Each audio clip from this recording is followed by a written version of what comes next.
Alright then, hello everyone and welcome to round 2 of the NEF1 Championship. It is the first sprint race of the season. It's a brand new format for the sprint race. It's on trial for this week and we are in Bahrain, the track where it all started for us in NEF1. Always an emotional one, always a really exciting one as well. So, brand new format for this weekend then. It is a new way of doing sprint races in NEF1 as they've changed how they work in the game.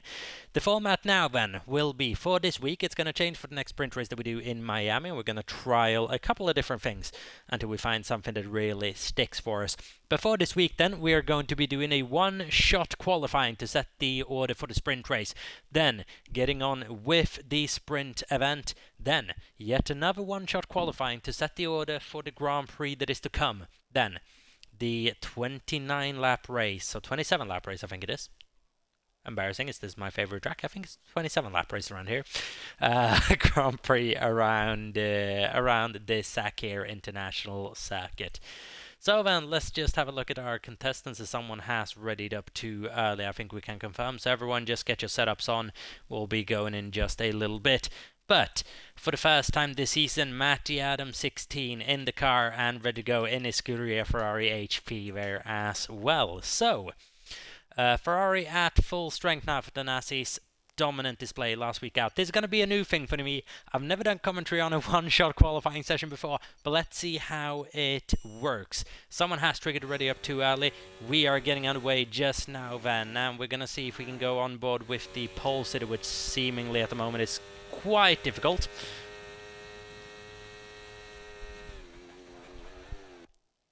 Okay, so here we go. I think we're just going to have to go along with Nasi for this lap. It's going to be a difficult one, but we see jostling all the way through this lap. Then Nasi in the lead, now taken by Djokovic and Ginsters in P2 at the moment, heading in to the crucial turn 4. Need to get a good exit out of here, and you can absolutely fall down the order if you fail to do so. Squidge at the moment in P1, followed by Djokovic in P2, Nasi in P3, with Ondercheck in P4, but it's jostling for every single corner. Squidge, who had such a good lap last time out in Australia, had such a good qualifying session, it all fell away from him during the Grand Prix. One thing to remember in this one-shot qualifying session, if you get invalidated, you're starting plumb last and there's nothing you can do about it. Matty MC not having a good session so far, down in P13. Djokovic is chasing Squidge. He's not far behind at all. Ondercheck is there as well. Nasi jostling up to P3. Hybrid in P5 having a decent session so far. Ginster up in P7 after a disappointing debut last week out. Wigan in P10. Samo in P11.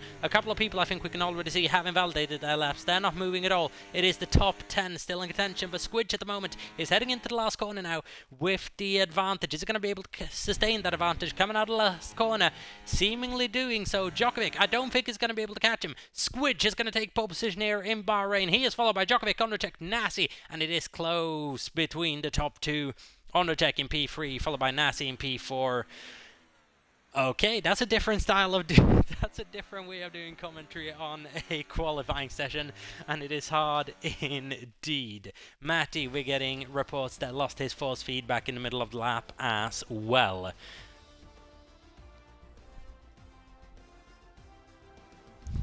So then there we have the final order. Squidge 2017 takes his first pole position of the season from Djokovic, Ondercheck, Nasi and Spenklos in P5, followed by Hybrid, Wigan, Nolarks, ABT and Samo Bamo. Ginster in P11, followed by Matty Adam in P12, Iwatts in P13, followed by Darren Style in 14th, a couple of seconds behind Pole and Little Drips there with a lap that I don't think counted really, or made a mistake in the early corners. He is going to be starting P15 in last for the sprint race. Keep in mind, we'll be doing this all over again come next time out for the Grand Prix. But first, we're going to be waiting just a couple of minutes for everyone to get ready for the Bahrain sprint. 10 laps around here for the sprint race in daytime conditions as well for the sprint, as it would be in Bahrain. It's the first time in any F1 we've ever done a daytime race in Bahrain, so this is going to be an interesting one really.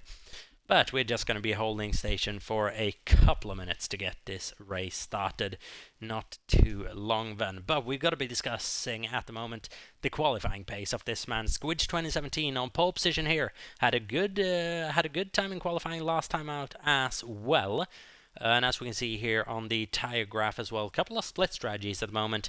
at a track which does like to eat away at the tyres. Maybe a slower lap here or maybe a slower tire here at the start could be advantageous heading into the latter stages later on during the sprint race, which is still a relatively long sprint race. So we'll see how it all goes. Quite a long lap around here as well. For some reason I've lost my pause menu, which is a bit concerning, but we'll see how it goes. But so far a little bit of a difficult time. This little bit of I think that's the shortest time we've ever gotten a session done in NEF1. About a minute and a half, and qualifying is over and done with.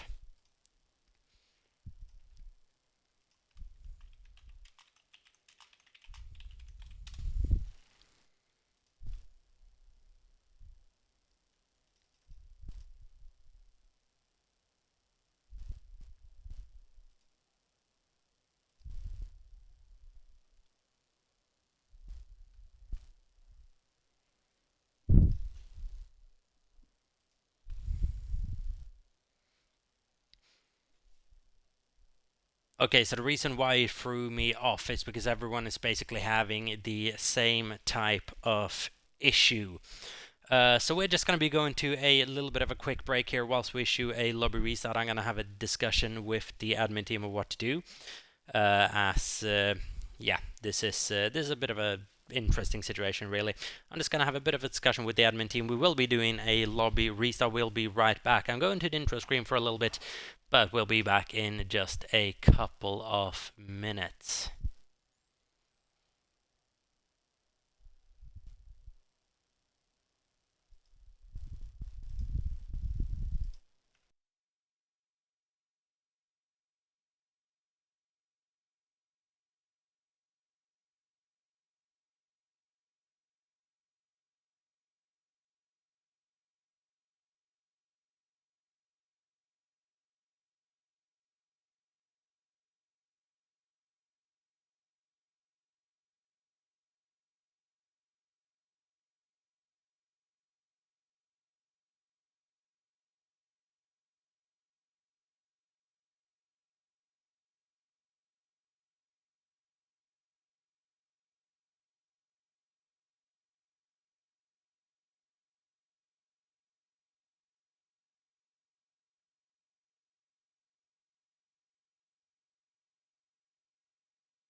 Okay, everyone, then we are back with the continuation of the Bahrain Grand Prix with some major news regarding the format of this race as well. We are restarting it completely after some major lobby difficulties and a couple of format issues as well. And for now, the sprint race is suspended and will be moving into the regular NEF1 format with a full qualifying session along with a 50% race. Less points are on offer, however, but we'll be reverting back to the usual NEF1 format. Q1, Q2 and Q3 will be doing a shorter Q1 session where everyone has got to go out, set a time and retire in the pit lane ahead of 10 minutes remaining in the session, so they've got 8 minutes to do so. Which is more than enough time. So everyone get your setups on and get ready to go out there. Q1 is underway and still 15 drivers in the lobby. Everyone who started is here. So let's go for the Bahrain Grand Prix for the second time tonight. Which then is going to give me a little bit of calm as well to actually have a look at everyone in... to actually have a look at everyone in the session as well. And thankfully, I must thank Codemasters for this as well. They've patched the Haas being the same color as the Ferrari in the graphics package. So finally, the white line on the left-hand side of the screen there is back for Haas, and they've updated the RB color as well, so it's no longer AlphaTauri. So thankfully, they've just sorted that for us. It's going to make things a little bit easier. Got that wrong a couple of times last week out in Australia.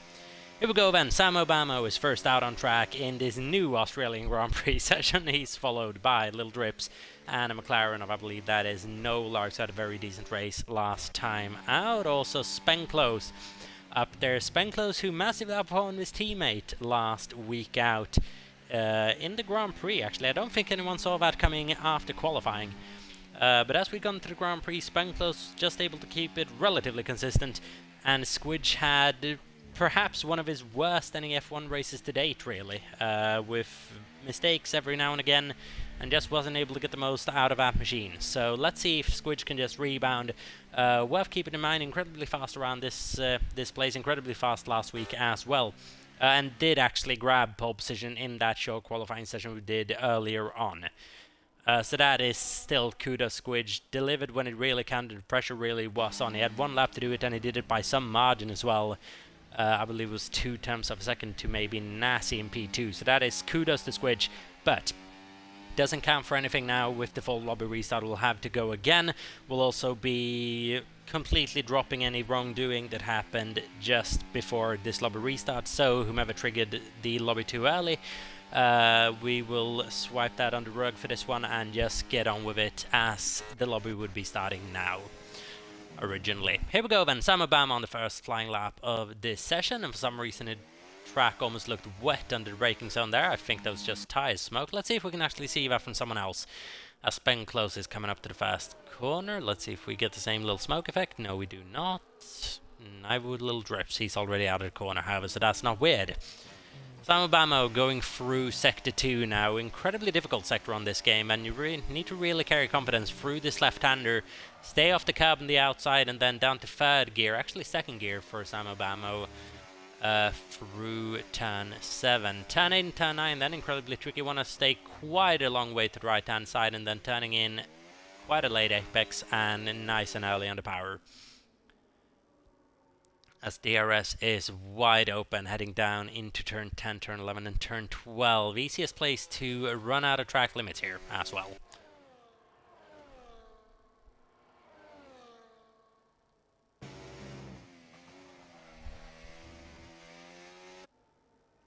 So I believe those might just be little lockups here and there for Sam Obama. In that Williams, that actually looks gorgeous underneath these evening lights, I must say. It actually looks brilliant, that car. So then, Sam Obama going across the line is going to be a 1:30.247 to start out the session. Sonderchek's currently sitting in P3 this session, and P3 in the championship as well. We'll have a look at those standings in a little bit of time, but this session's going to draw to a close relatively quickly. Not really going to show for much. Spend close comes across the line 29.415. It'll be a solid world record. No Larks improves on that. First into the 28. Where is the former pole sitter? Squidge 2017 is coming up to the final corner. As is, I believe that's Matty Adams 16 in the Scuderia Ferrari HP. Might that be Nassi actually? No, that's Matty Adam, goes up to P4, and Squidge pops into P1. Half second quicker than Olarks, 128.406, and Squidge maintains his strong form here. iWatt's on instead of intermediate tires. This is banned by the rules as well, so that'll be noted down.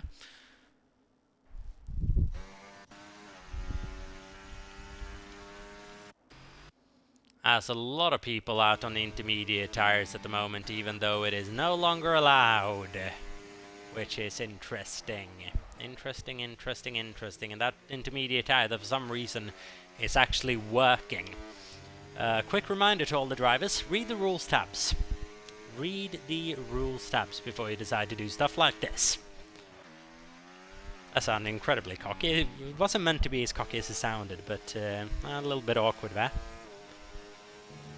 Little bit awkward. Hybrid's out on the Inters, iWatts is out on the Inters, Djokovic, Undertech is out on a set of intermediate tires. A lot of people out on the Inters, not be sending representative lap times. Nassi in P13, little drips in P14.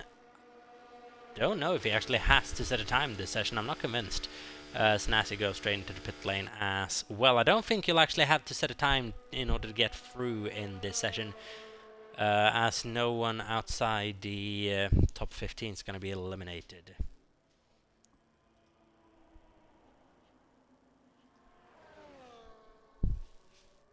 So then, a little bit of a weird start to this Bahrain Grand Prix. We'll see how it goes. Squidge is by far the quickest out of this first qualifying session, so 128.406 is now people are going to be retiring at a rapid rate. We're coming up to the last 2 minutes before we get into the competitive running of Q2.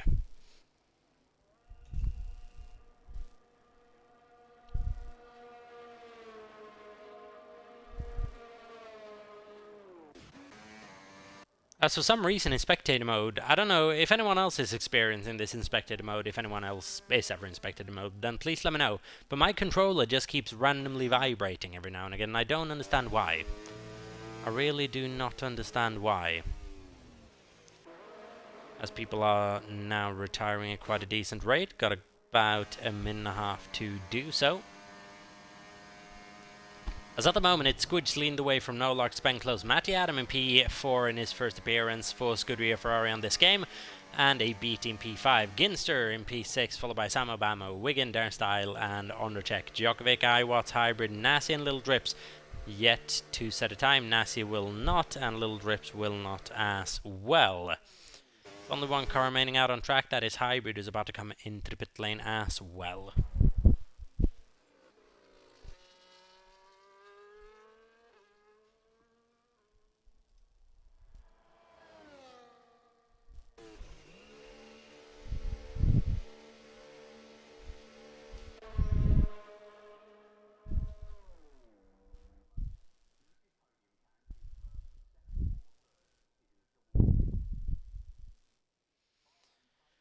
So then, and that should be the end of the Q1 session. No one else is out on track. Everyone else is just going to retire from the session. We'll be getting straight into some Q2 proper qualifying action here.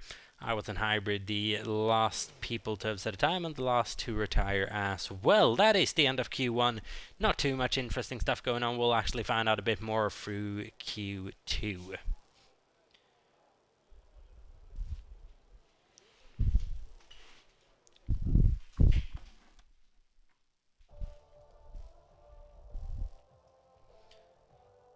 But there we go, Squidge is leaned away by about half a second over everyone else, so very, very decent pace from that Red Bull.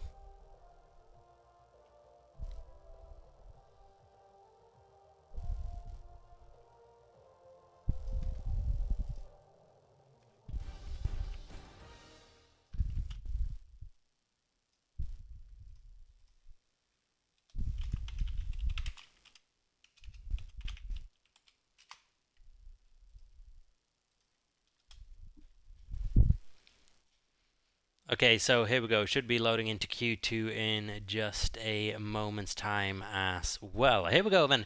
Q2 in the first competitive session in Bahrain of this evening. Now, we are looking at the bottom 5 at the moment being occupied by Matty Adam, iWatts, Turnstile, Ginster, and Wiggin71. Those are the drivers that are going to be eliminated at the end of this session. Those inside that bottom 5, P11 through 15. We are looking to solidify the top 10 for the top 10 shootout that is Q3. We'll know in about 15 minutes time who that is going to be. No Larks, I believe, that was heading out on track first out of anyone. We'll see who else follows him, but that is, I believe that was No Larks coming out of pit lane, as well as a Williams Osamo Bamo.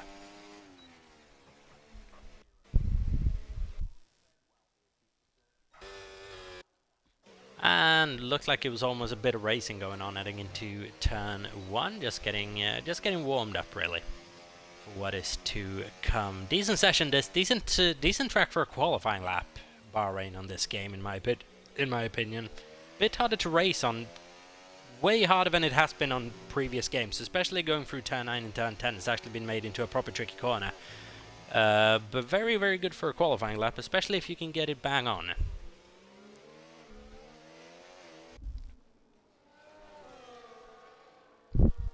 And as is norm, most people are coming out about at the same time as well, not leaving anything too much a chance. 15 minutes of running in total allowed.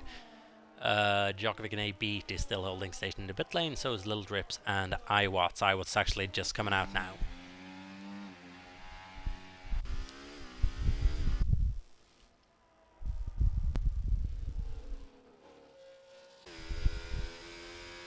As here is Matty Adam, 16 in the Scuderia Ferrari HP van with a lot of HP. Jesus Christ, that onboard is 1, 2, 3, 4 HP logos on that Ferrari in a single shot. My goodness, they've sold out. Jesus Christ, that Ferrari ever sold their naming rights? If you'd have told me that a couple of years ago, I would have laughed you out of a room. Here we go then, who's first? This is Samo Bamo, is it No Larks? It is Samo Bamo. Heading into turn 1, and there's an Aston Martin coming out of pit lane just as No Larks about to start his flying lap as well. That is Djokovic. Would have probably seen him gotten out of the way quite well. Here we go then, Samo Bamo on his first flying lap of this session, of this Q2 session, to try to avoid being inside that bottom 5.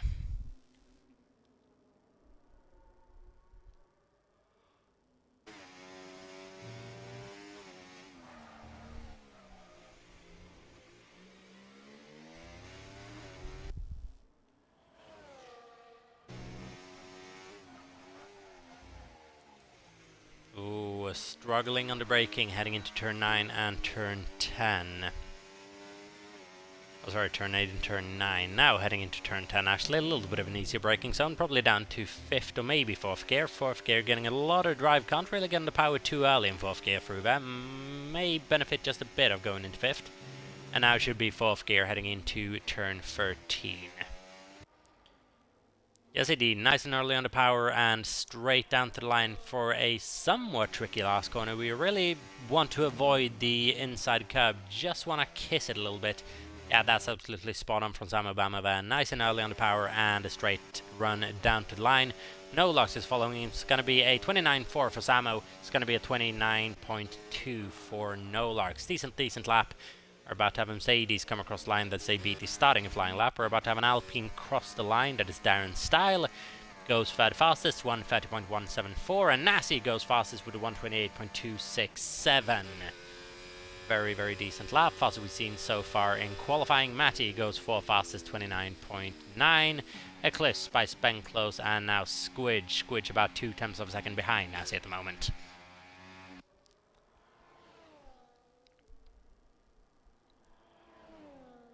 Sondercheck goes third fastest, well behind Squidge, behind Nasi, behind Squidge by just a couple of hundredths of a second. That's going to be an interesting one. A-Beatty is not coming up to the line as I thought he was. He's currently skating across the track, trying to not get stuck in a gravel trap, and that looks like a wheel disconnection, surely. For A-Beatty, just not having any control over his car. Yellow flags are out in Sector 2. There's a chance that... I don't think this car's ever going to rebound on track. Let's hope he assumes control of it again, and hope everything is actually alright with a beat. Not often you see a car just go on like that. And this, of course, could lead to a disqualification as well. And now it seems like he's back in control of his car. I'm hoping that was just a wheel disconnect.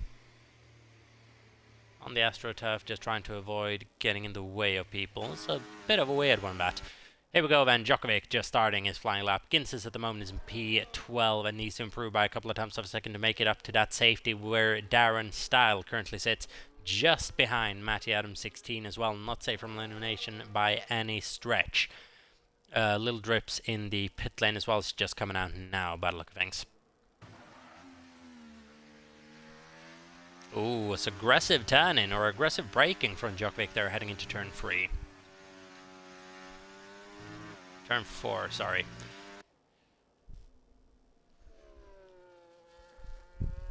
As in that Aston Martin, where he does have a little bit of heritage, battled for the Drivers' Championship in that car, won the Constructors along with Geize back in Season 4. It was an absolutely dominant display. See if he can just rebound that form. He was feeling really unsure of himself heading into last week in Australia. Ended up having a really good race, actually quite a lot of seconds behind Nasi, but still P2 was able to hold off Ondercheck for P2 as well. So top 3 at the moment remain unchanged. Djokovic, Nasi and Ondercheck very much in that battle once again. But I think we can now, with these results that we're seeing, kind of place Squidge in the bracket of that caliber driver as well. Having a really good season so far. Not showing on the points table yet though. We'll actually have a look at those in a little bit of time. Djokovic is just now about to cross the line for his first flying lap of the session, and it's going to be P2, 128.354. Decent lap from Djokovic, who we've seen can just take off around Bahrain, as he's done a couple of times before in NEF1. Darren Style is actually improving a little bit, and he goes up in P9, and in safety pushes Matty Adam out of qualifying at the moment, but it is close at the drop zone.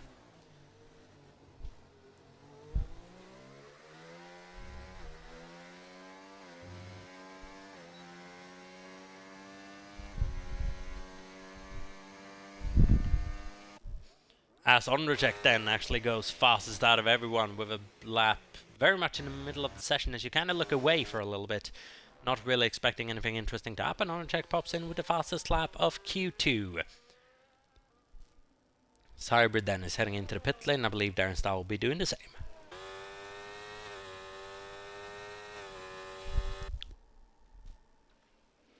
Little drips then in that Sauber, which you could see from space, basically, especially underneath these floodlights. It glows like I don't know what. It pops nicely, that green color, actually. I think it's quite a fun color, but my goodness, is that livery actually horrendous. Sauber, what on earth are you doing?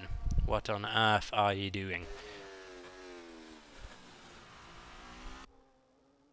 But then through turn 8 and turn 9, early on the power, DRS wide open, heading down the back straight, maybe an overtaking zone here into turn 10, sweeping left-handed corner. Want to get nice and early on the power, not actually too easy still remaining on this game though. Can have a little bit of a moment in that left-hander. So not a guarantee you'll be able to pull off an overtake around there, but it could happen, we'll see. Especially now with the reworked DRS system as well, anything's possible. Anything is possible. Here we go then, little drips heading into the last 2 corners, so the last corner and the last bend. Let's see what it's going to be able to deliver. It's going to be a 130.339, good enough for P13. Head against us, not too far behind Watts. Let's see if he can just improve by a couple of attempts. Maybe find his way into the top 10, but it's a competitive top 10 at the moment. They would see Matty Adam out in about 6 minutes' time. For his first appearance in NEF1 this season on this game. Coming up to his favourite track as well next week, Saudi Arabia. It'll be interesting. Be very interesting. No Larks is on the lap then. So the track is very, very clear at the moment.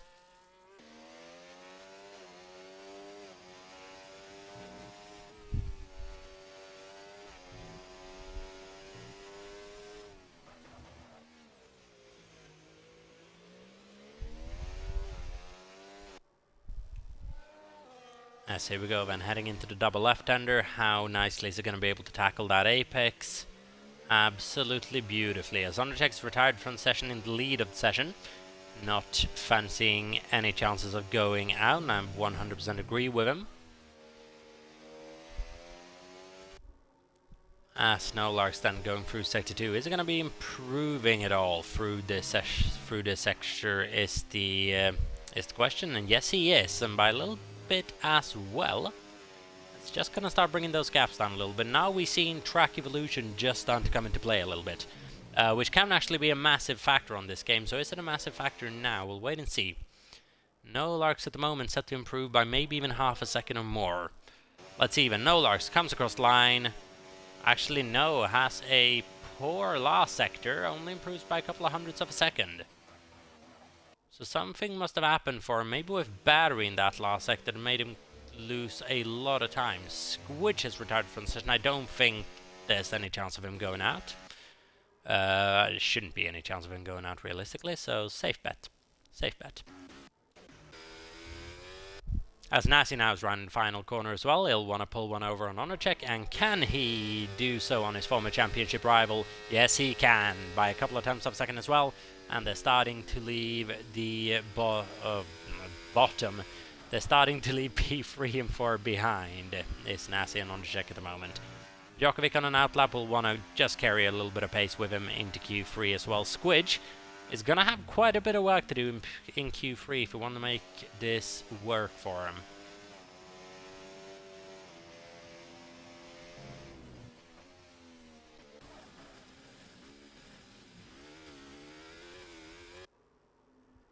Ginstas at the moment up in P7, William behind him, Samo behind him, and Darren behind him. And now it's time to start focusing a little bit on that bottom 5, which is now a bottom 4 because ABT is retired.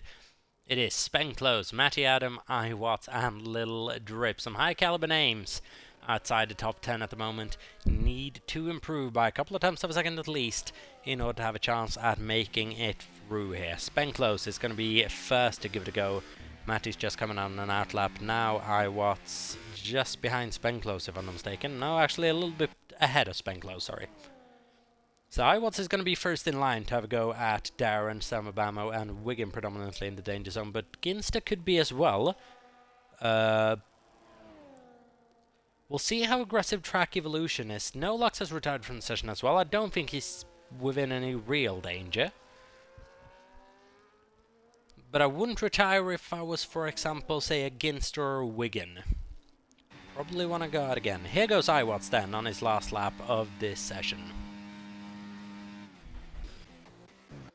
Some Aston Martins had a problem. That's Djokovic, who needs to get himself out of this gravel trap, or that could be his qualifying session over and done with. Djokovic is out of qualifying. He got stuck in the gravel trap at the exit of turn 3, and that could be a massive upset for the Swede. He's going to be starting this race in P15, and that is a reality check and a half for Djokovic. My goodness, is that harsh, but the one gravel trap around here where you do not want to get caught, it is that one. So easy to just dug yourself in and get stuck. Djokovic then is in with a bit of work to do in the Grand Prix, but we saw him come through the field a little bit last time out as well, making a couple of moves here and there. So I don't doubt his ability, but he's now got a bit more work to do to protect his P2 in the championship, maybe challenge for the lead of the championship. But Djokovic, as said, he's pacey around here, but that's the risk of going out when you don't have to. There was no reason realistically for Djokovic to go out at that stage, didn't need to, and a mistake happened. Now he's going to be starting in P15. That's what can happen when you go for a gamble like that. There was no real need to. Made a little mistake, and that is qualifying, well, completely ruined for the Swede. iWatts then comes across the line, doesn't really improve, 29.937. Now Matty, what is he able to do going through sector 2 at the moment? Where is Spenclose on track? He is improving, and he's improving by a lot. He is improving by a lot. His Spenclose is going to be able to challenge his teammate, and the two McLarens, Red Bull and McLaren, could potentially be locked into quite an interesting battle this season. Hybrid, really in a good show of form as well. as Spenclose just outperforms Hybrid by a couple of hundredths of a second, 300ths of a second to be exact, takes P4 away. As Matty now, that was not really confident under braking heading into turn 13, I can't say.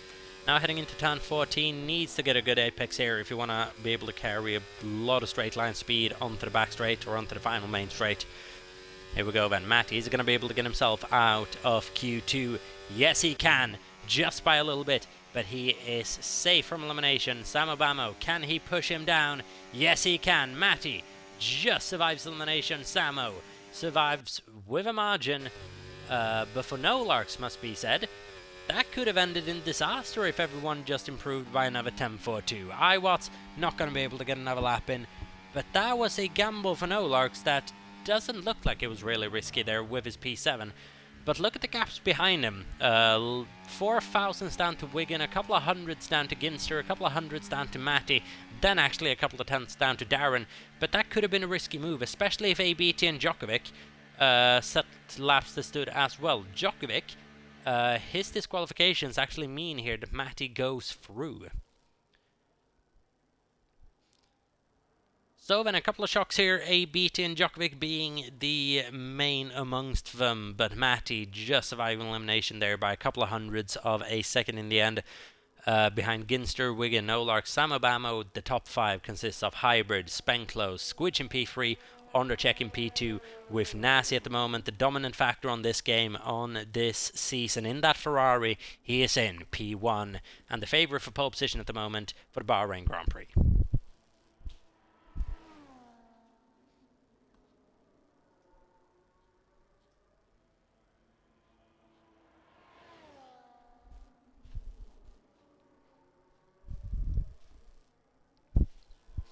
As I think now would be a good as time as any event to actually just review the driver standings a little bit, as we've just reviewed the qualifying orders. We say goodbye to Darren, Iwatts, Little Rips, ABT and Djokovic. We'll see them again for the Grand Prix.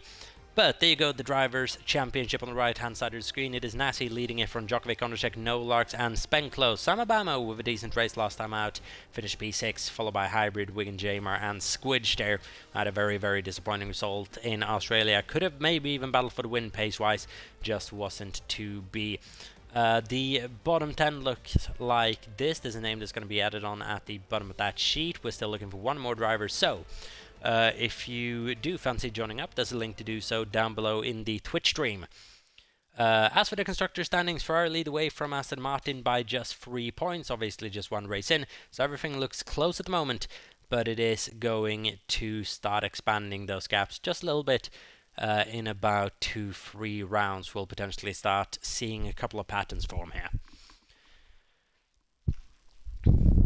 But then Q3, here we go. Hybrid, Undercheck, Nolark, Samobamo, Nasi 31, Spenclose, Squidge, Wigan, Ginster, and Matty Adam, your top 10 combatants for this evening.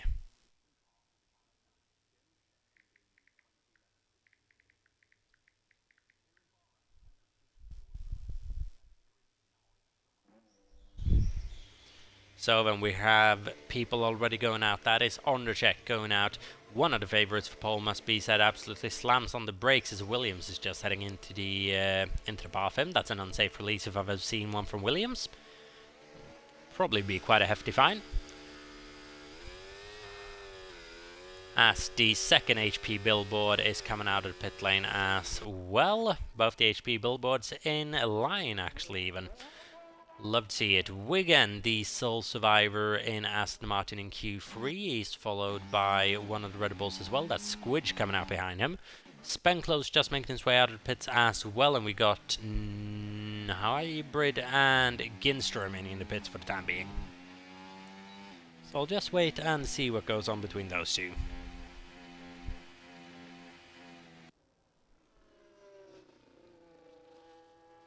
Must be said as well, one of the things that's actually really tricky on this game is getting tyre temperature up.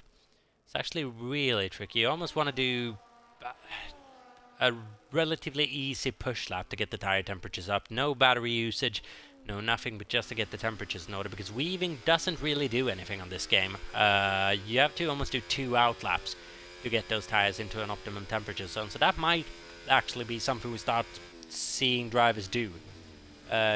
Those dual out laps in qualifying sessions, especially when it really counts, because you do have the time for it, especially in Q3 as well. You can't have time for 3 runs as you would in Q1 or Q2. 2 runs it is, but you have time to extend those runs just a little bit as well if you want to, especially if it is wet conditions. But then you do quite a lot of laps on a set of tire anyways, as it just gets progressively quicker. You see Matty weaving somewhat aggressively, but not really speeding up as well. See if he starts speeding up after this last corner then. Indeed, it is going to be a push lap for Matty MC. Is it? Yes, it is. Yellow flags going through the final corner. On a check then. First in line to start his flying lap, going through turn 4 and turn 5 at the moment.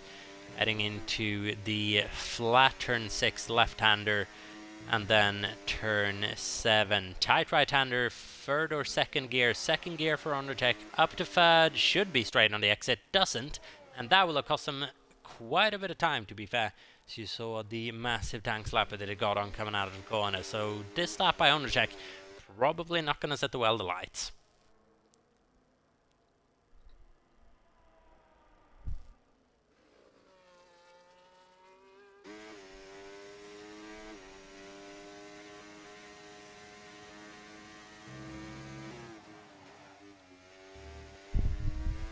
As holding those gears just a little bit, very different driving style than what I would do, obviously, around this track. It doesn't really matter because Undertech would absolutely smoke me, as he did a couple of weeks ago in Spain for the NEF1 preseason event that we did off the cameras. So I probably shouldn't give him any sort of advice on what gear to use for any corner, and that's a 28.4, but as we saw in Q2, that's not a necessarily fast time, and I wouldn't be surprised to see Nolark beat that. Actually, it doesn't get anywhere close to it. Nasivo surely is going to beat it, and he absolutely smokes it by 5.5 tenths of a second, goes up in straight provisional pole position. Another protagonist for pole position, Squidge 2017. What is he going to be able to do in the Red Bull? Invalidated is the answer to that question. As for his teammate Spenclose 64, what's he going to be able to do? Matty's all the way up in P3 at the moment, having a better Q3 session than he did Q2, and Spenclose is up in P4. But at the moment, Ferrari leading the charge. They're being split by the sole Mercedes of Undertech 51 at the moment, up in P2. Spenclose, the lone Red Bull with a lap on the board at the moment. Samo Bamo's having an impressive season to start off with. He's followed by Nolark's Wigan, Hybrid, who's yet to come out of the pit lane, Squidge, and Ginster, who's just coming around. I believe this would be a second out lap, maybe?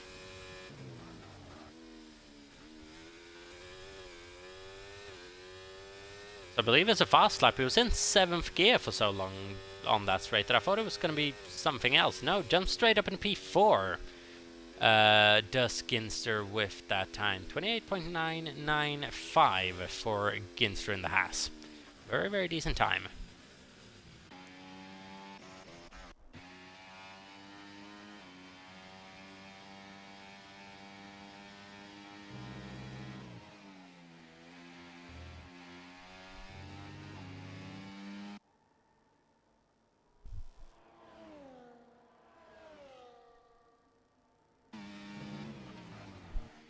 As I would imagine, Squidge is not going to be going for yet another run here. I would imagine he just come into the pit lane, bolt on a new set of tyres, go out relatively early, maybe actually fuel for 2 laps. But what he's done now is put massive pressure on himself towards that last run. He has significantly less experience of this layout now than everyone else. Nasi with a couple of more laps in qualifying 2 as well, as Squidge retired quite early. So this is now... disadvantage Squidge 2017 must be said. Massive advantage Nasi 31. This man had a very decent lap as well. Ginster's 83, up in P4 at the moment in that Haas. 28.995, a little bit ahead of Spenclose and Samo Bamo. About a tenth and a half behind Matty. That's a very decent lap, that. Very decent lap.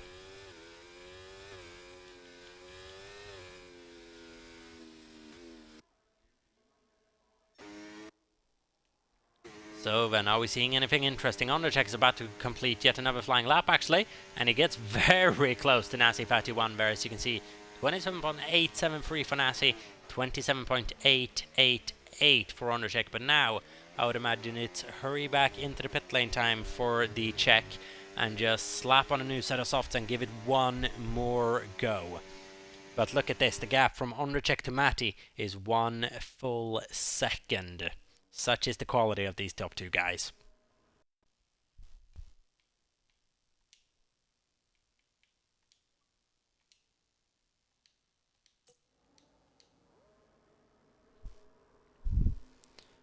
But then it is Nasi, it is Undercheck, and it is Matty Adam 16, formerly Matty MC 16 for those of you who didn't pick up on that. Then after that we have Ginster, Spenklo, Samabamo, Nolarks, Wigan, Hybrid, and Squidge, both of which are out on outlap relatively early actually. I would have thought they maybe leave it to a little bit later, especially Squidge, just get that track condition up a bit.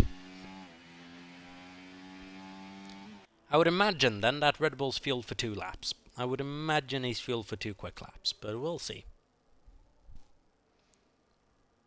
Relatively high tire wear around this place, not necessarily ideal for doing 2 fast laps. I don't know if you actually can with the amount of tire wear that you get around this place.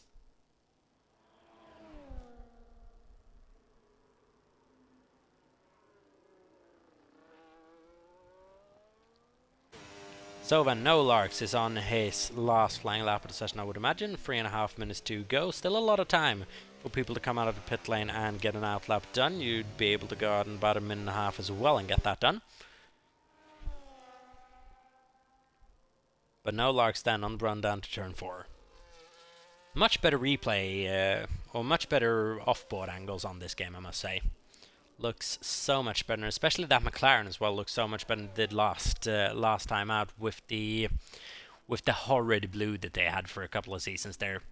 McLaren, I feel like they had a decent livery in 2017, boring in 2018 with the all papaya. Then 2019, I think it was the first year of Lando Norris, they had the kind of navy blue on the back, or the royal blue, kind of triangular shape on the back, didn't they? And then after that, it was just consistently downhill with the addition of the chrome wheels and everything. Now finally they've actually settled for something that looks quite good with just black and orange. Would be nice to see that black kind of being removed from the grid, however, though. A lot of black on it. Which obviously isn't paint, it is carbon fiber, as you can see on the halo. Here we go then for Nolarks around the final corner of this lap. Let's see what he's going to be able to do. Wiggins on the lap as well. It's going through sector 2 at the moment. Hybrid's going through sector 2 as well. Just a couple of seconds ahead of Wiggin actually. Nolarks goes straight up into P3 with a 128.710. Doesn't go anywhere near the top 2. So here goes Hybrid then round the final couple of corners, where Squidge actually, he's going round the final corner now, and this must be a lap that puts him on the board. If not, Squidge, I don't think is going to be able to get another one in, and it is provisional pole position for the Red Bull. And now the pressure's on Nasi, the pressure's on Undercheck, who needs to be going out of the pit lane now, and he is. Undercheck is going to have just enough time to get an outlap done now, as long as he doesn't have to let anyone go. But he's got to do this outlap basically at racing pace, which is going to wear away his tyres a little bit, but they're going to be nice and cozy for him once he gets around to the start-finish range. As is his brakes. The Squidge then with a lap to deliver on everything he had to when it counted. That's impressive from Squidge there. That shows a little bit of mentality, having a difficult Q3 to begin with. Not a brilliant Q2 either, and just recovering like that's at the fastest lap at the very end of the session as well.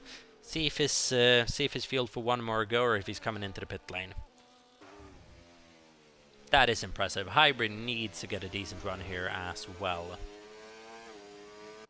Currently it's under 133.067, also known as no man's land around this track. Not going to be able to get anywhere close to the top 9 with that sort of time. Needs to improve by about 4.5 seconds. So then we're looking at the top 2 primarily now as well. Matt is going through sector 2 at the moment. We'll keep an eye on it. Squidge. Is he going to go once more? The battery looks topped up. But will he try and deliver one more lap? We'll see if he's fueled for it, because that fuel will now be gone. No, he's not going for it again. He's coming into the pit lane. Nasty for a lap that could deliver him pole position. We'll keep an eye on this. We'll keep an eye on Onurchek as well. What's Matty doing for the time being? He's not having a good time at all. Is Matty out of fuel even? Is Matty MC out of fuel, or has he just made an error? Because that's him out of qualifying here. Nasty now is improving, but is it going to be by enough?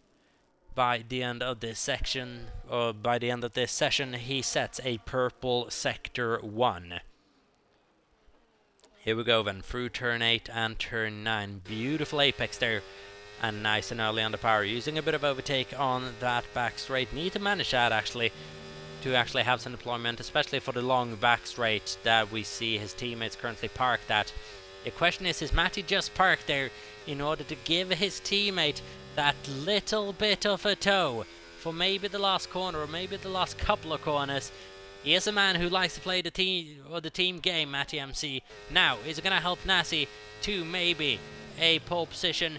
No, gets out of the way nicely there. No slipstream gain whatsoever. But Nasty's coming around the final corner. Has the lap been good enough to push Squidge off provisional pole position? Yes, it has, but not by much. Just over a tenth of a second for Nasty 31. Onurchek, is he going to be able to improve? Yes, he does, but it's only P2 for the Czech. Couple of thousands behind Nasty, couple of hundreds behind Nasty actually, and that's an even top 3 if I've ever seen one. Spenclose gets a bit closer, but it is P4 for the Briton. His teammate is up in P3. Sam Obama finishes the session actually in P5. Brilliant qualifying display. No Larks might even be a little bit disappointed not finishing inside the top 5 here, with Wigan in P7 out qualifying his former teammate Matty Adams 16 in P8. Ginstus set a decent lap early on in the session, but that was as high up as he got. 28.995, good enough for a P9, with Hybrid in P10 with a 129.196.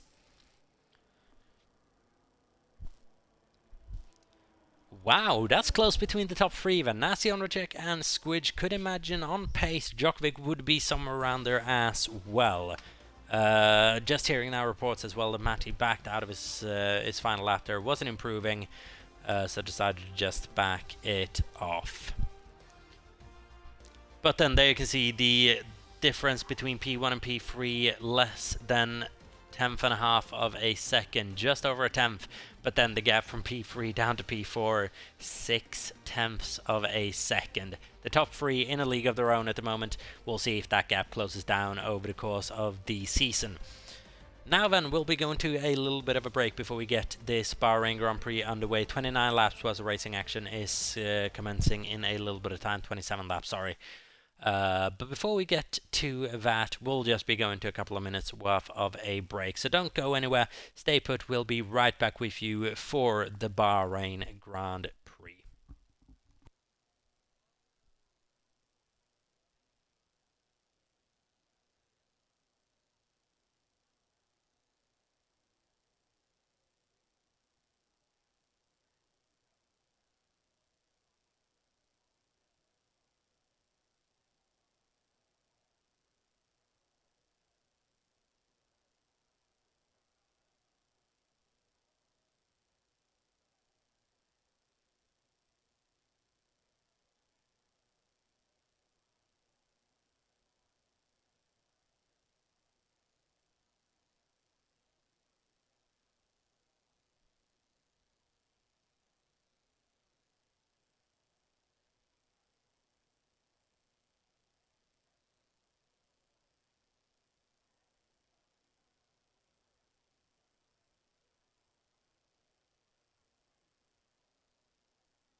Here we go then, we are back for full coverage of the Bahrain Grand Prix here in newer F1 Esports for a race that is about to commence in just a couple of minutes time, so we're just waiting for that final go ahead.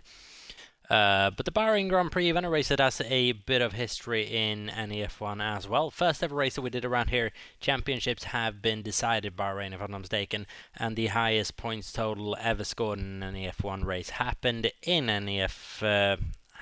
Bahrain. Sorry, I should say. Of course, it happened in NEF1.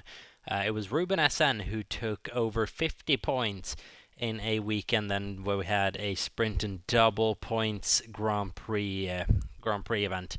And I doubt that's a record that is ever going to that's a record that's ever going to be broken. Over 50 points in a weekend.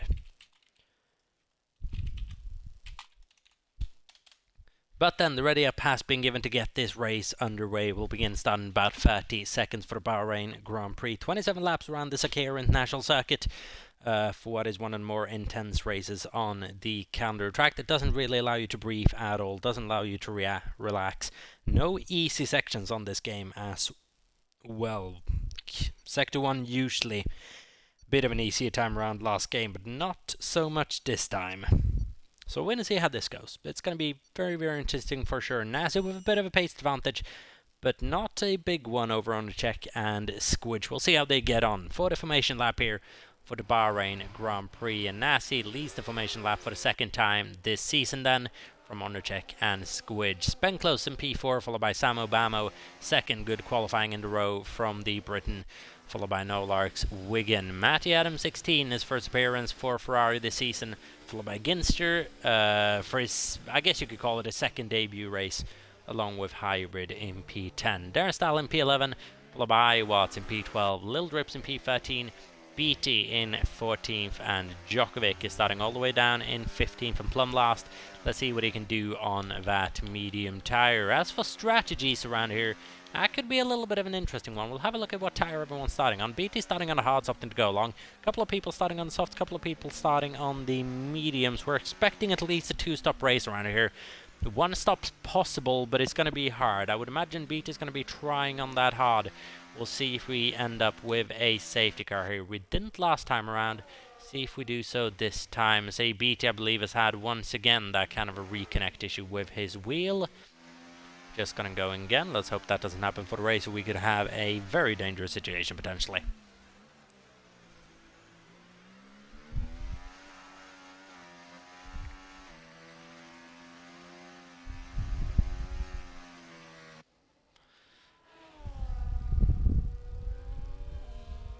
So then those brake boards, or those Aramco boards, already being demolished on the outside of the track there. Way to mess with the people who don't use braking line, a good way to mess with the people who don't use the racing line on, actually. I don't know if anyone don't use the racing line, actually, but if anyone doesn't, that's a good way to mess with them. Take out the braking boards. Please do not start doing that. Nazi Van is just doing a couple of controlled burnouts on his way to the grid. Nazi, if you want to do burnouts as well, you're actually going to have to change down to fast gear and slow down a little bit more to actually properly rev up the engine, because now you're just revving the engine. You're not getting that little bit of tire smoke. Really need to slow down and then absolutely hammer it with the amount of grips these F124 cars have. Bit different than what it was last year. A couple of people being disqualified from the formation lap from parking illegally. That's Squidge, Spenclose, Ginster and Djokovic. But then everyone is on the grid and we are about to get underway. Here we go. 5 red lights for the Bahrain Grand Prix. And it's lights out and away we go. And I believe Nasi's gone away rather well. Ondertech has not, and he's going to be challenged immediately by Spenclose. Actually going down his inside. Spenclose got a brilliant getaway. Squidge falling down a position on his teammates. A slight contact between Spenclose and Ondertech as the gap closes down on the inside. Now let's see what Spenclose and Squidge do here on this start. Wiggins had a good start, up 2 positions up to P5. No massive losers here. Djokovic up a position on a BT. But a couple of places lost there for Matty MC. He's currently doing battle with Darren Style. A little bit of shuffling going on at the back, and I believe that is Samo Bamo down positions now and facing the wrong way on the track. what happened with Samu Bamo there. Just a little bit of unfortunate contact in that midfield, I would imagine. And now he's got some work to do. Going to be able to maybe ride along with AB to here for a little bit. But Nasi's broken away over a second already on this first lap, which is crucial because DRS is enabled at the end of this first lap. Here we go then. Now we're just going to start settling into a rhythm. Djokovic has had a good start up. 4 positions already just on the fringes of the points behind Iwatts. Let's see how quickly he can emerge into those points. He'll want to get past Iwatts maybe by the end of this lap. We'll see how it goes. There we go. Predicted 2-stop strategy. Soft, soft, hard, or soft, soft, soft, hard even. So it's going to be one of those races really. Djokovic, however, is starting on a medium. So I would imagine maybe a medium hard or a medium hard soft. Medium soft soft could be a viable. Ooh, is Djokovic out breaking Iwatts there? I don't think it was fancying a move down the inside, but maybe even could have. Here we go then, a little bit of battery deployment, and that's going to give him a nice little boost in a straight line. Let's see, Djokovic is now up into the points in P10, as Ondřej is now proper lost track of Nasi, who's flying away here in the early stages of this race. As here we go, Squidge on his teammate, then down the inside. Spenklos is not going to make it hard on him, and the two Red Bulls, I'm not going to say swap positions, but it didn't really look like a battle that. Squidge going past Spenklos here on lap 2, now free to chase after Ondřej as well, trying not to let them say these getaways. Squidge chasing Red Bull's first podium this season. Djokovic now on the back of Matty Adam 16. These two have a little bit of history battling each other. Let's see if Djokovic can just barge his way through here. Into turn 9, needs to get a good exit. Doesn't really. Matty just slightly pulls away, and now already with the DRS enabled, builds the opportunity for a little bit of DRS, for a couple of DRS trains here and there. It's a bit unfortunate. Which is a bit unfortunate, but I feel like this is actually helping the racing at the moment with the lap 1 DRS. So we have a caution in sector 2. That is Samu Bamo, who's had an issue going through turn 10. What is happening with the Williams? Not having a good race at all at the moment. Has he lost any front wing pieces? No, he has not. But Samu at the moment is struggling on that tyre. On that soft tyre. Don't think it'll have gone off quite yet, but with the way he's spinning at the moment, is going to start degrading rather rapidly. It's going to open up a couple of grooves in that tyre, and temperature's just going to be escaping from it rapidly in a couple of laps. Djokovic has gone past Matty in turn 1. The two are doing battle going through turn 1 and turn 2, however, and I believe Hybrid's had an issue and is facing the wrong way on track as well. Hybrid then is down in P13, and a couple of people with those unforced errors at the moment.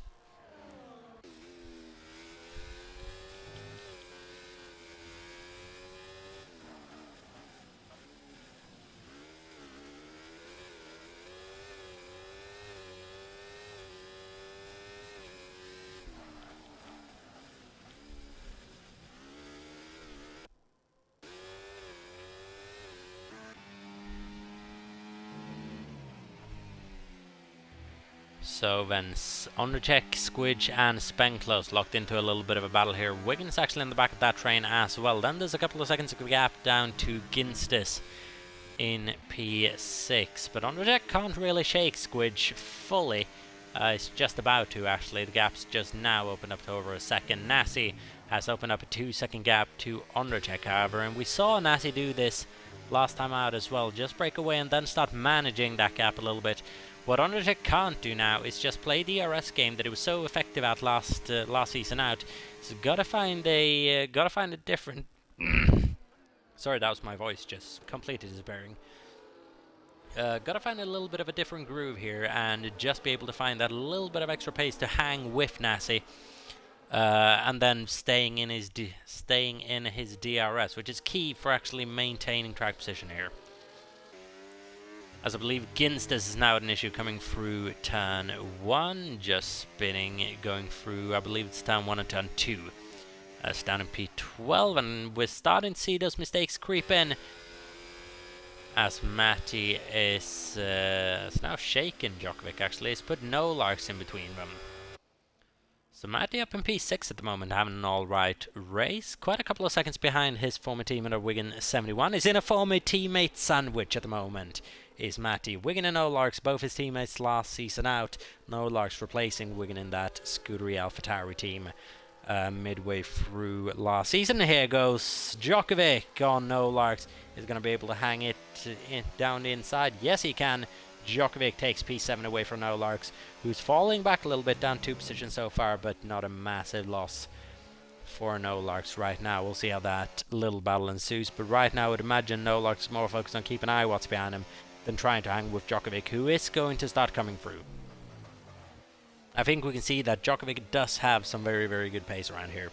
Yellow flags in Sector 2. That's once again Samo Bamo having a miserable time on that soft tire, and I believe now might be a time where he needs to get rid of it and just get his head into the game and try to get some sort of rhythm going. It's not working for him at the moment.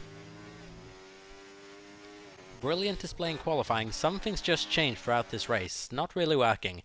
Here we go. Djokovic on Matty MC heading down the run into turn 4, and I believe Djokovic is going to have that position quite easily. Matty's not really going to defend it too hard. Maybe a little look down the inside, actually. It's definitely worth a look, but nothing more than that. Djokovic takes P6 away and is now going to start hunting down his teammate and the top 5. Spenclose has actually made his way up to P3 now ahead of Squidge. I wonder if Squidge has made yet another little bit of a mistake, because Wigan's right on his chuff. He's not quite close to Spenclose though in P3. So we'll see how that little battle turns out. They need to keep they need to keep Djokovic away from him right now, to Spenclose and Squidge, and that means do not get into battle with Wigan 71 at the moment. Who's looking quick is Wigan. He's looking pacey. Keep in mind it's on that soft tire. Split strategies here. Nasty on the softs, Undercheck on a medium tire. So that is going to give Nasty, I completely forgot about that during the opening phase of the Grand Prix actually. That is going to give Nasty that natural pace advantage. What's worrying for Spenclose and Squidge, though, is he's losing quite a bit of time to Undercheck, but on a significantly better tires. Squidge is actually hanging with Spenclose quite well on that medium, considering, and now Wigan's actually gone for the move down the inside on Squidge. There's nothing he could do about it. With the DRS and ERS, Squidge just powerless to defend it. See if he can get back on him down turn 4. Gonna tuck into the slipstream, use a bit of battery, maybe have a look down the inside, backs out of it. Wigan too far ahead, but actually Wigan just opens up the gap a little bit for him. And this is gonna slow them down significantly now, doing battling in this type of way, and it's gonna really hurt Squidge's tires as well. Needs to get past that Aston Martin relatively quickly, or maybe even just fall back and protect his tires a little bit. Play the long game here.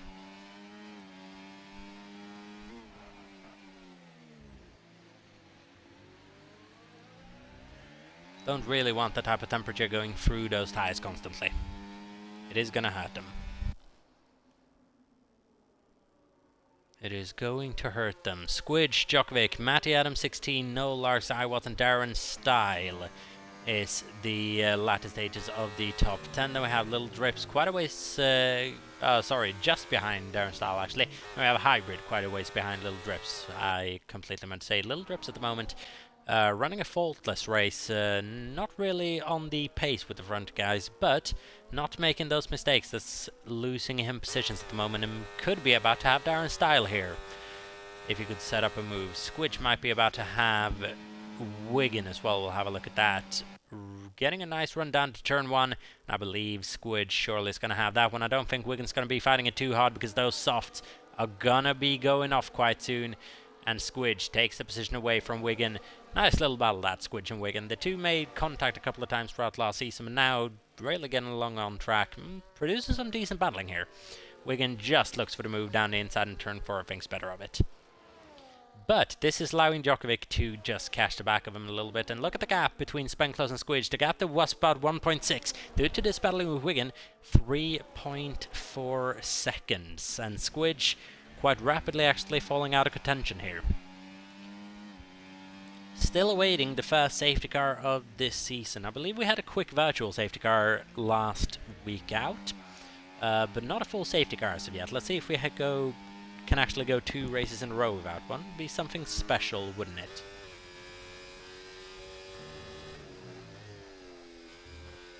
here we go. Matty Adams 16, once again still behind Djokovic, 1.4 seconds now the gap up to Wigan. This is actually really helping Djokovic get along and maybe into the top 5. I don't think Wigan's going to make it too hard on Djokovic once he approaches the back of him.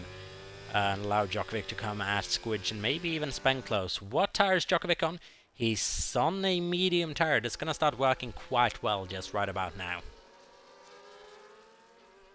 All depends on what setup you run as well and how kind it is on his tires. But that's a nice little train if I've ever seen one. 2 Red Bulls, 2 Aston Martins, a Ferrari and a McLaren right in the background there. A couple of cars coming out of the final corner as well.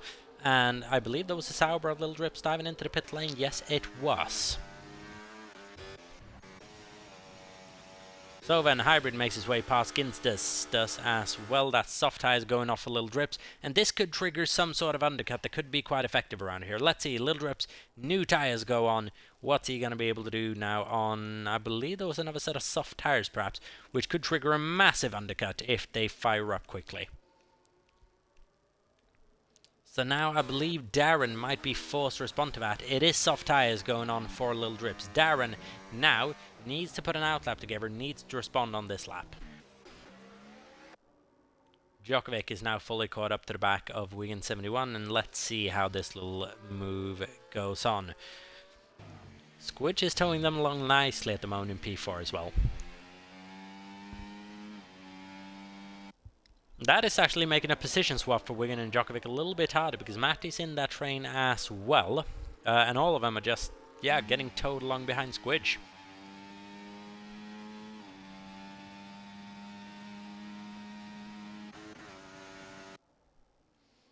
So interesting situation at the moment. Nasi is really making those soft tires work at the moment as well. It's worrying how quick he's on them at the moment. Ondercheck not really start to catch up on those mediums that should be in a better operating window right now. But what I'm wondering, just how good is Nasi with that ERS? How is he deploying that? Just how is he making it work?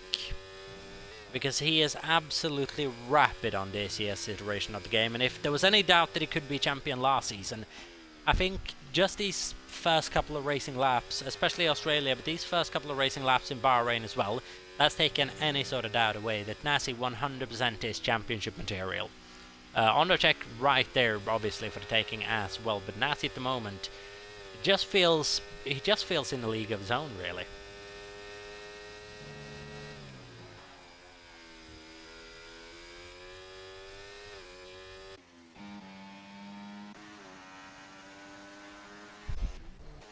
I believe, did Wigan go into the pit lane on that lap, or did he make a mistake? I think he might have gone into the pit lane. We'll have a look. Indeed, Wigan has been into the pit lane, which is also going to trigger some sort of undercut maybe on Squidge, and maybe even Spenclose might be forced to respond to that if those softs really start working. So this is now turning into a strategic game. We're going to have more than one pit stop for most of the guys. Matty's been in as well for a set of hard tyres. He's maybe looking at going to the end on those. Could see him coming at about lap 22-23 for a set of softs as well, just to finish off the race strong. Maybe go for a fastest lap point as well. That fastest lap point obviously available to anyone, as Djokovic has now been able to make it past Squidge 2017. And Djokovic, I must say, is having a recovery drive of a lifetime at the moment. Spenclose a couple of seconds up the road, but once he's brought that gap down, he's made his way from last on the grid to P3 in about, I would imagine, 15 laps it's going to take him. It's about half the race, so yeah, Djokovic, kudos to him. Might just actually be keeping pace with Nasi here at the moment. A safety car just about in a couple of laps would really spice things up at the moment, with Djokovic now back up there, because I think Djokovic's showing as well he's maybe just that class ahead of Ondercheck as well on this game. We saw in Australia Ondercheck couldn't really catch up to him. Djokovic was just able to pull away, but with the recovery Djokovic's having right now, he's actually gaining time on Ondercheck. So we'll see how that goes on. They're on the same age tire, worth noting as well. What I don't understand is how are those soft tires for Nasi and Spenclose actually holding up, especially the soft tires for Nasi. They should be crying out for help right now, but he's staying out for yet another lap. and he's making it work. He's still pulling away on Ondřejk.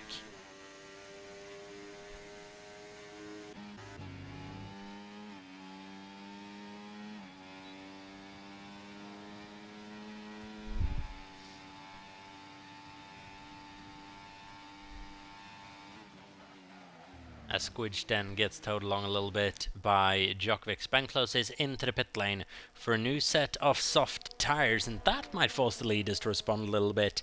Maybe even Nasi, maybe especially Ondřejk actually. Two not separated by too much. So Ondřejk might not really able to respond on split strategies, but if he wants to maintain track position, which to be fair is not the most crucial thing around here, and especially on this game as well. Overtaking at the moment, not significantly difficult. So I believe a beat has just had a little bit of enough, maybe. Not enjoying his time at the moment down in P15 is ABT. As on board with the race leader, then going through Sector 2 and heading into Sector 3. And once again just maintaining the gap to Ondřejk about 4.1, 4.2 seconds, where it's been over the last couple of 3-4 laps. It's not going down, but it's not going up at the moment. So those soft tyres, I think they're starting to show signs of wear now. But they should be showing more signs of wear. Nasi not involved in a single battle for this race, though definitely going to help him. Just able to keep his head down, staying out yet again. Which I think is telling us Nasi surely is going for a one-stopper here. I think Ondřejk might be getting an idea that he might be able to as well. Djokovic moves to defend the outside into turn 1. Squidge not quite close enough to try and make a move. They're on the same lap, same age tires. Watts is just now coming into the pit lane from P5 as well. It's had a decent first stint. Let's see what he's going to be able to do with the second stint. And where he comes out, I imagine it'll be about where Hybrid is potentially. As what was that going on? It's a set of hard tyres going on for Watts with about 17 laps remaining in this race. As he's gonna come out just about where Hybrid is, just ahead of Hybrid crucially enough though, and just behind Darren Styland in the points. Decent first stint by Watts that, and points definitely on the table. Now then, this is a battle that's just brewing. Djokovic and Squidge. Squidge managing to stay with Djokovic ever since he got past. Now, is he going to be able to try and overtake? Spenglos, though, is undercutting these guys. Let's actually have a look at this and maintain it for a little bit. The gap to the leader at the moment from Spenglos is 29.3 seconds. Is well over a pit stop. Let's see how that gap's just going to go down over the next couple of laps. It's being eaten up at the moment. And Nasi does respond to that, and he comes into the pits. Nasi does respond to it. What is going on? It's a set of hard tyres going on now. How long is Ondřejk going to be able to extend that medium tyre? Might he just be able to extend it by enough to go on a set of softs at the end? We know now that a soft tyre, uninterrupted, can run about 12 laps into a Grand Prix. Ondřejk doesn't have to do too many more laps on that medium in order to actually make it work. And has Nasi potentially made a mistake by not going onto the medium tyre at the moment? Crucially enough for him is not let himself be caught up by Spenglos.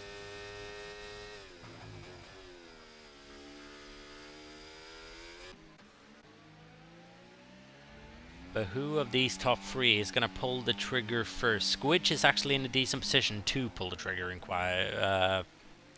a lap or two if you'd want to. But I believe that one stop, maybe even a medium to soft, is actually starting to draw a couple of people in now.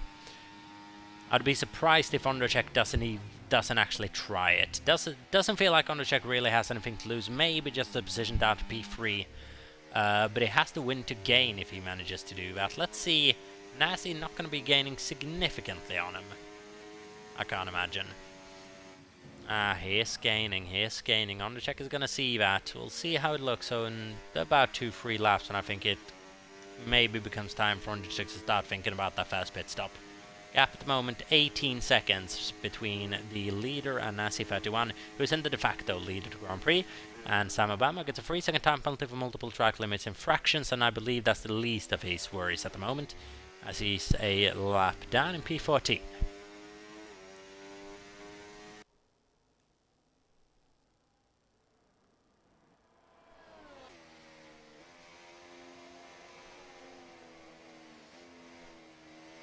And a race that is going from bad to worse for Sam Obama at the moment, as we have Djokovic and Squidge coming into the pit lane at the very same time. And can they get out ahead of Matty MC? Oh, Matty locks up on the braking, trying to avoid Squidge 2017 there. Matty now on fresher tyres is going to have a beautiful run on Squidge coming out of turn 3, maybe just fancying a lunge down to turn 4. He has the tyre temperature to it. Doesn't really dare to, but it would have been fun to witness. Would have been fun to witness, but they judged that to perfection. Matty could not get out ahead of him, and they didn't. Djokovic leads Squidge and Matty Adam 16 from Nolar's a couple of seconds behind them. Wigan now, and Spenklo's doing something different on that soft tyre, and I quite like it. Nassi's taking time out of undercheck at the moment, but he's not taking a massive amount of time out of undercheck.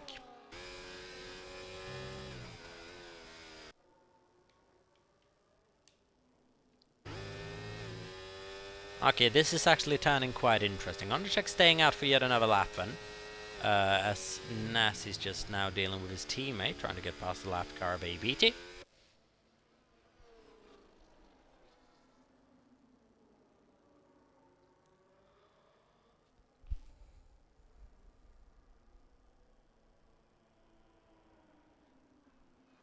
So then, 16.6 seconds is the gap. Now the question is, how long is a pit stop here? I don't really have the number in my head.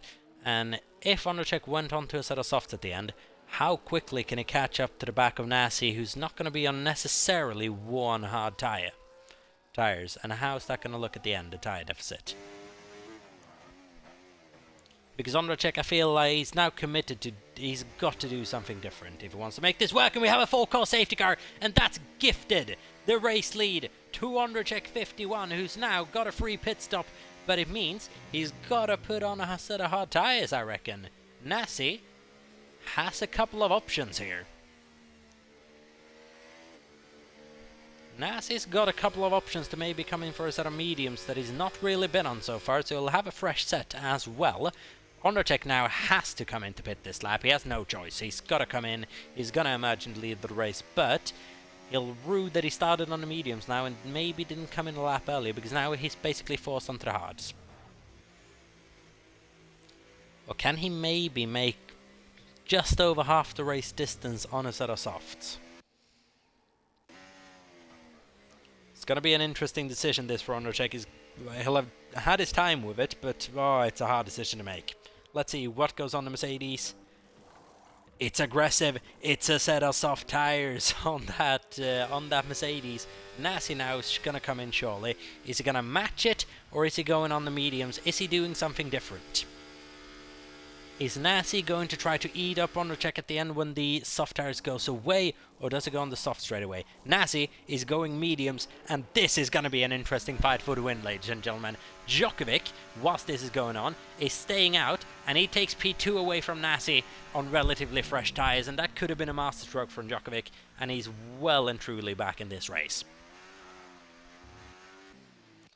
Crucially for Nassi now, he'll have two very annoying cars ahead of him that are gonna let Undercheck break away on that soft tire. As I would like to point out as well that the penalty for speeding in the pit lane has been increased to 10 seconds, so don't do it.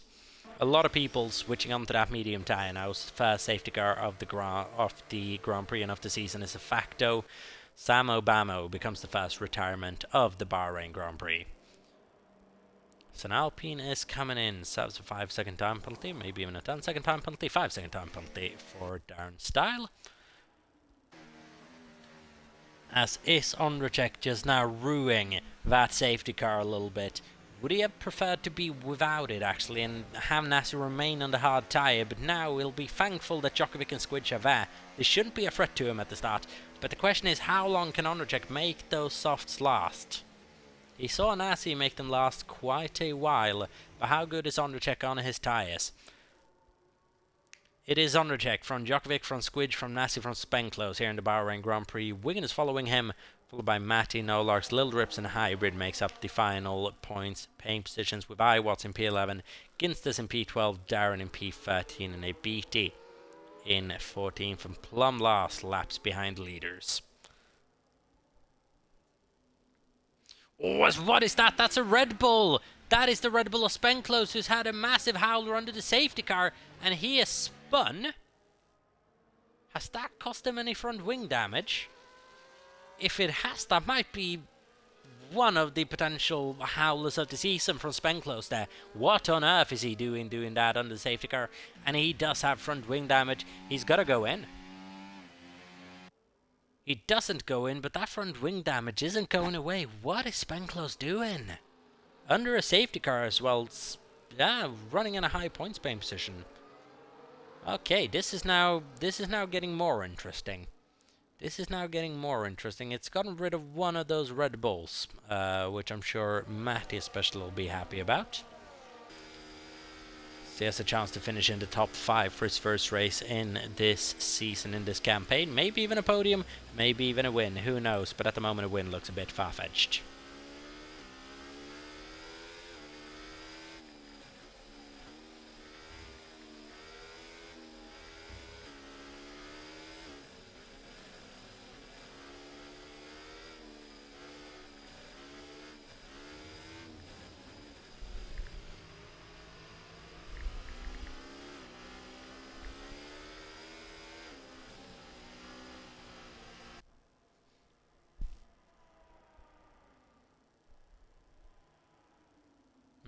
This is actually turned proper interesting. Undercheck on a set of softs, Djokovic and Squidge on a set of hards, who might be keeping Nasi occupied for a couple of laps, trying to get ahead of him. It's going to be hard for Nasi to try to get away from Squidge and Djokovic now than it was for Djokovic to break through the pack at the early stages of the race. Now everyone's going to be relatively comfortable around this track as well. Nasi's got some work to do. Definitely has a bit of work to do.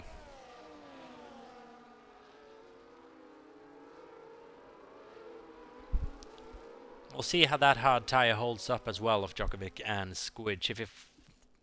And oh god, no, it's the second Red Bull who's done the exact same thing. What is going on at Red Bull? It's an implosion. It's the second week in a row. Squidge has thrown away a brilliant race finish potentially, with a completely unforced error under a safety car at the exact same spot as his teammate did a couple of laps ago. Front wing damage on the other Red Bull. What is going on at the Milton Keynes outfit? Yeah, straight into the pit lane, I would imagine now for a set of soft tyres. Nothing else will do. Need to go on an absolute recovery drive here. But what is going on at Red Bull? Now it's medium tyres going on. New front wing. Could have made the end on soft tyres, to be fair. Maybe medium's better bet. Has the pace over quite a lot of these guys. Need to catch the back of the field as well.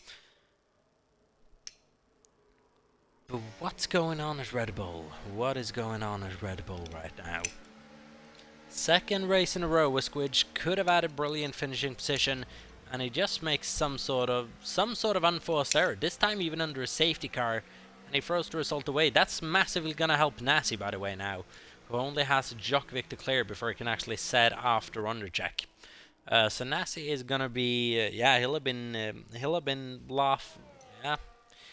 smiling quite a bit when he saw that Red Bull go off, I'm sure, and he'll also maybe just have gotten a bit itchy just to try and avoid it. So now we have Mercedes in P1, an Aston Martin 2.4 and a Ferrari 3.5. Keep in mind, Ferrari and Aston Martin at the moment separated by 3 points in the constructors' standings. I'll have a look at how those unfolds after the race. Little drips up into the points for the first time this season as well, up in P8. Spenclose without a front wing end plate, mind you, P7, but he's gonna struggle through these high downforce corners that is Bahrain. Safety cars in this lap. Squidge is just about to catch up to the back of the field, and he gets a 3-second time penalty for multiple track limit warnings as he does so. As Undercheck is now gonna be allowed to control this restart. He's done so many a time. But how to turn tables here in NEF1. Undercheck now maybe in the best situation, or maybe in the best position to win this race. Let's see when he goes. Undercheck 51 to get this race restarted on lap 18 out of 29. Let's go. And out of the last corner, predictable almost, Djokovic did not lose too much time on that safety car restart, and he's slipstreaming, he's deploying, he's going for the lead off the Bahrain Grand Prix, and he makes the move work down the inside. And Ondrejek did not get a good restart. Djokovic just flew past him on the straight. Ondrejek couldn't do anything to defend it. Now, can he do anything to get him back?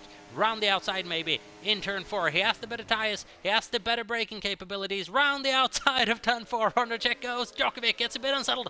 Ondrejek takes the lead of the Bahrain Grand Prix back from Djokovic straight away. Djokovic now defending from Nasi. Wiggins just hanging back, hoping that these three somehow take each other out. They might have a chance at a win here, but it's not going to happen this time for him. Ondrejek now breaking away a little bit from Djokovic immediately on those softs. Need to be able to make those tyres work immediately.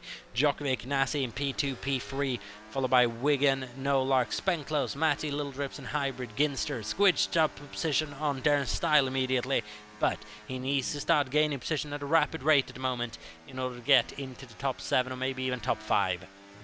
That's got to be the target for him. Let's see how this all unfolds. Nasi now getting a little bit stuck behind Djokovic. We'll see how long it takes for Nasi to get past the Aston Martin. He's on a better tyre, and Djokovic is pacey around this place. We've seen that now. We'll see how it unfolds. But that's a safety car restart to be proud of.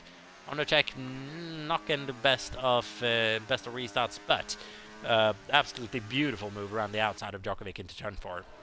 Absolutely gorgeous. As DRS is enabled straight away after one lap on a safety car restart. Does Djokovic have DRS to defend Ondrejek now? It's actually maybe in Ondrejek's interest as Nasi goes off. Does he have front wing damage? That could be championship defining for Nasi. Is he stuck? Can he get out of the gravel trap? It is crucial for him, but the points might have gone. It's a mistake through turn 1 for Nasi, who's now down into 13th place, and Ondrejek takes the lead of the race, undisputed, from Djokovic and Wigan up into the podium places. No Larks is in P4. And my goodness, this race throws a surprise at you. Nasi from looking so comfortable in the first stint to getting a bit unlucky with the safety car to maybe making questionable choice on the mediums, and now just getting a bit twitchy, maybe a bit impatient just. And that has triggered the first mistake of Nasi's season, really. And it will cost him a fortune of Drivers' Championship points as well.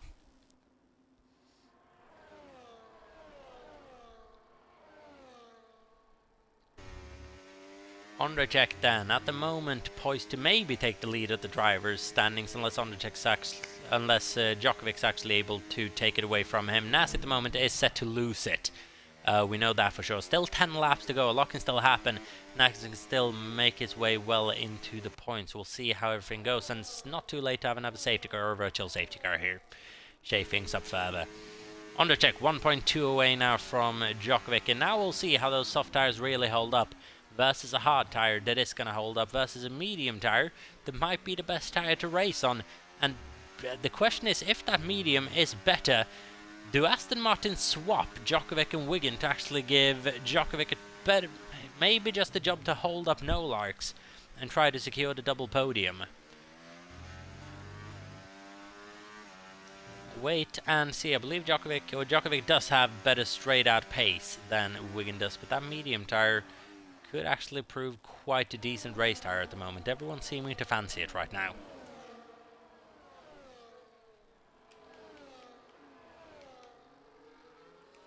So there we can see Hybrid with a 10-second time penalty as well, Squidge with a 3-second time penalty, but I think that time penalty for Hybrid might have eliminated any chance of a decent points finish for him this race.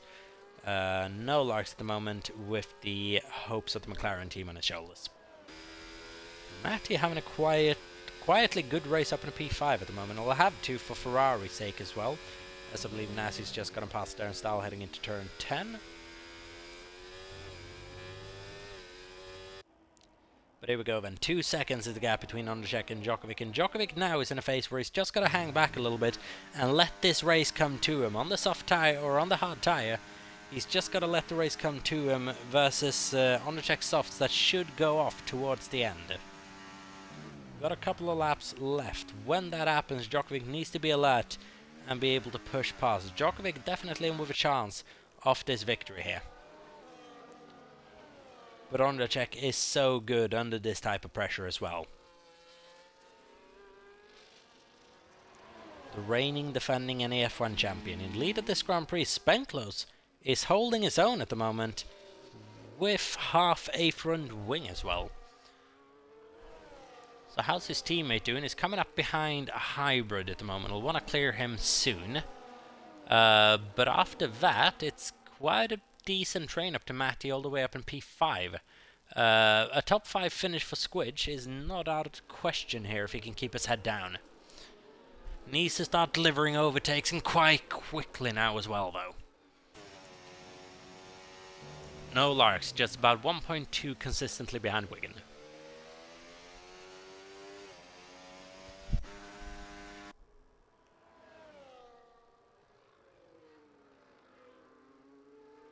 A Wigan who on this game, must be said, at the moment looks slightly more like the Wigan of old than the Wigan of last season. Just getting his head down at the moment in a podium position, very much on merit, must be said as well. He's run a brilliant race. Oh, just as I said that, getting a little bit twitchy coming out of the last corner. Now Wonderjack has taken a full second off of Djokovic's. Has taken a full second on Djokovic there. 3 seconds now the gap, and the fastest lap goes to Wonderjack as well. So how much pace does he have in that soft tire as Djokovic gets a bit twitchy? As Iwat and Ginstis do battle into turn 1. I believe Ginstis just made his way ahead of the Jamaican.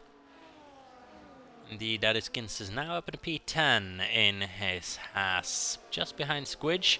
Squidge who trying to make a move around the outside of Drips, but what was that move? I don't know. Did Squidge turn in too early? Did Drips maybe just go a little bit wide of the apex? That was a good camera angle, but you just don't have time to react really in live, seeing stuff live like that. But that might have been the chance for Squidge really this race. We'll look at it after the race, I'm sure. But at the moment, Squidge, yet another brilliant race in terms of pace. But it's just those silly mistakes that seem down positions. Now, little Drips is losing positions as well. I'm not quite sure why. Maybe had a problem coming out of turn 8. He's now behind Squidge, outside of the points at the moment. But keep in mind, we still have Hybrid there. No Larks now within a second of Wigan 71, who's losing ground on his teammate, who's not bleeding ground anymore to Undercheck, but still losing just a 10th a lap. As Wigan's going to be content to sit behind that lap car for just another corner, probably.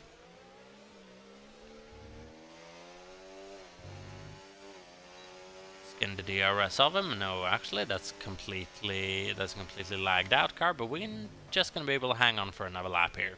No Larks is closing in on his first podium of the season, and McLaren's first podium of the season. Where is Nassi in all of this? P11 and hunting. Also, that Mercedes is lagging all over the place. Just appearing and reappearing.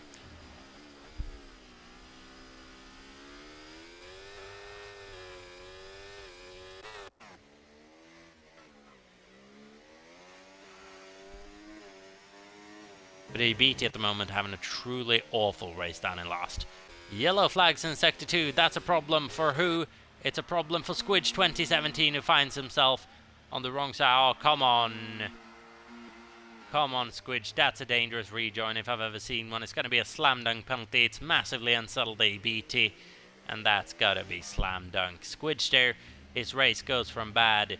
It goes from bad to worse, and that is him surely out of the points contention for the Bahrain Grand Prix. And must be said, coming away from the opening 2 races, Squidge, somehow in championship contention on pace alone, but with 1 point he's going away with. Unless he can bolt on a set of softs and go for the fastest lap now, which he'll still be able to do. No Lark's hunting down Wiggins still, not able to find his way past. 7/10 of a second, 4 laps to go, and now Djokovic has got to start closing down on the check at quite a rapid pace, but I believe those softs might just start going off at the very last lap or two, which means Ondrzejczyk is going to be able to hold on to this. Those hards would have needed a longer stint. Spen close at the moment, carrying the torch for Red Bull. And he'll for sure be interested in that Ferrari ahead of him. And he'll for sure want to get rid of the McLaren ahead of him, a McLaren who'll want to get a nice little tow, try to remain in the points for this race. It's going to be hard on him. Nassi's back into the points now. Let's see if he can maybe clear Iwatts and Ginsters before the race ends. He'll have a hybrid as well, and this could very much be a P7, I would imagine, for Nassi, which will still be a points loss, but it won't be as massive a points loss as originally feared. He's having a decent recovery at the moment. Needs to... Oh, what's happened here? No Larks has had a problem coming out of the last corner, and that might have just guaranteed Wigan a podium here in the second round of this season. We'll wait and see.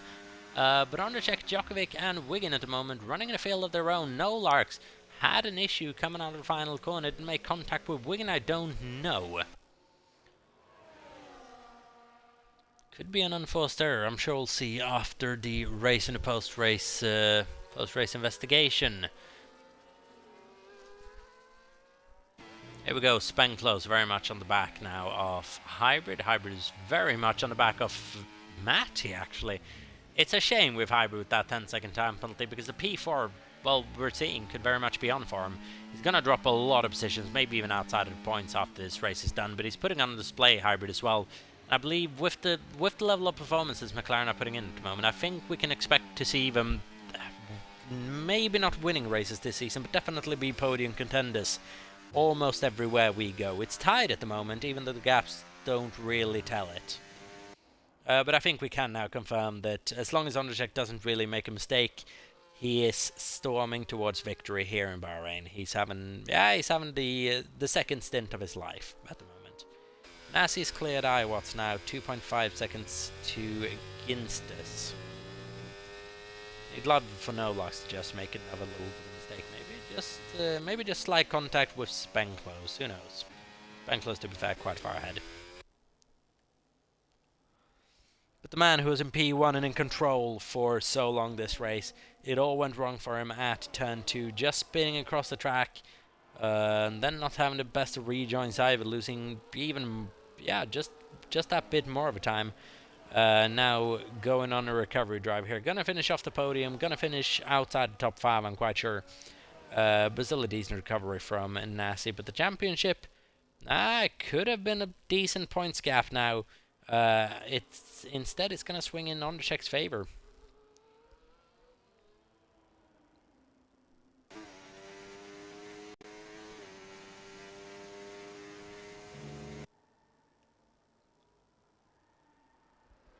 As what's going on for the podium, and Matty's just making up a little bit of time on Wigan 71. Not enough to start challenging for a podium, I don't think.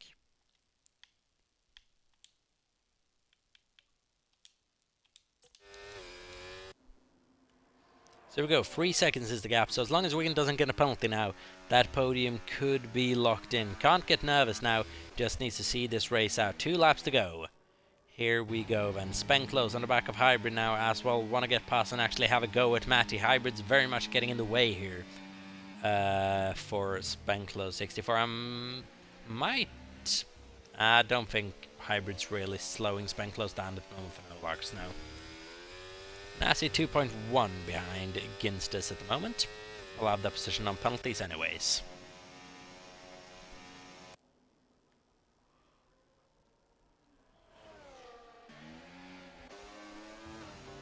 But here we go then, with the helpers on DRS and ERS, can Hybrid get ahead of the Ferrari on track? We'll see, he's gaining to the inside. Not quite enough. We have yellow flags in Sector 1. It's a McLaren. It's No Larks who's had an issue coming out of Turn 1. And that's promoted Iwatts. Up at the P9 is promoted Nassi up another place. No Larks is having a shaky end to the race here. Not the kind of ending he would have been hoping for. We're going to a very different style of track next week out, should be told, in Saudi Arabia. With traction's not going to be as much of an issue. Instead, perfecting every apex, every flowing corner is going to be absolutely crucial around there. So we'll see who adapts. We know that this is a man who loves his Saudi Arabian Grand Prix. Has won there every single time we've gone racing there, bar one.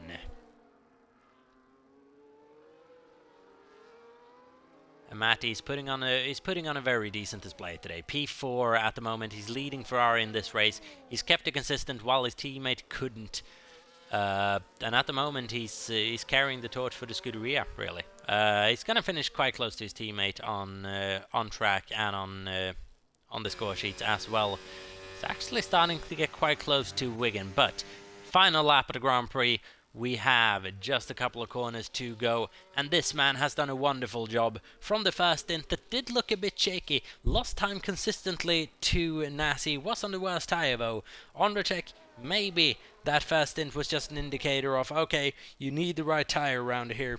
That soft really has worked today, as shown in this second stint by Ondracek. Djokovic, he slapped on a set of hards, tried to do something different. It worked for him because this man climbed from last to second place. So take a bow. Damage limitation from almost everyone in the field today. Djokovic especially has had a brilliant race, must be said. As Matty, 10-second time penalty. We'll have a look at that post-race, I'm sure, for cutting a corner and gaining a place. So that might be removed post-race if deemed incredibly weird. But Ondracek, he has absolutely delivered for the first time this season as well. We were a bit concerned about his pace after after Australia, but he's shown he is still here. He's still fighting for the championship. Ondracek, he ends Nasi's reign of terror on F1 24 over the first couple of sessions, and he takes his first win of the season. Djokovic comes home to finish his second P2 in a row, and he is placing himself in definite championship contention as well. Brilliant drive from Djokovic, driver of the day performance in my opinion from the two-time NEF1 champion. And Wigan with a podium as well. It's an absolutely brilliant performance from the Swede there. First podium of the season, first podium since the end of season 6 as well, I believe. I don't think he got a podium in season 7. Brilliant performance from Wigan. Spenclose takes P4 from Nasi and Ginster. Matty takes P7 there in the end. We'll have a look at that penalty after the race. Hybrid in P8, followed by No Larks in P9. Iwat in P10. Little Grips is going to come home without a point, unfortunately, this race. So is Squidge, unless he can deliver a fastest lap here. He does have the fastest lap already, does Squidge. So one consolation point going home to the other side of Red Bull Garage, that is at the moment very much being carried by Spenclose 64 and ABT. It's an absolutely miserable evening for the Canadian, who comes home to finish last of the runners. Split days then for Mercedes. One absolutely topping the field, one absolutely stone last and not able to make his car work at all by the look of things. But what a drive from Ondracek, and what a drive from the Aston Martin team. An Aston Martin team, which looks incredibly good at the moment. Wigan looks consistent, looks solid, no mistakes done, and very decent on pace. Djokovic, he's always going to be up there. Every single game, he just finds a way to stick with the leaders, to be better than the leaders, to win races, to be on the podium, to challenge for the championships. He's been in championship contention for most seasons in NEF1 history now. It's class of the field is Djokovic, class of the field is Ondracek. Wigan, absolutely brilliant drive to match him today.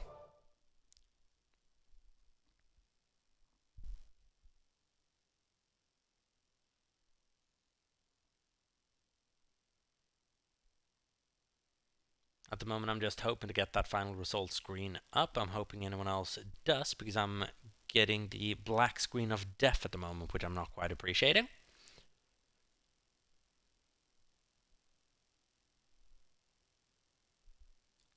So if someone else got that result screen, please send it. Oh, there we go. There we go. No worries then.